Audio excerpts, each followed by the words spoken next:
காலிலே போட்ட மிஞ்சிதான் காதுல பேசுதே.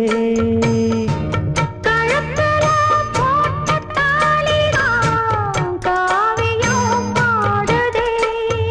நெத்தி சுட்டியாடும் உச்சந்தலையில் பொட்டு வச்சதாறு நான் தானே.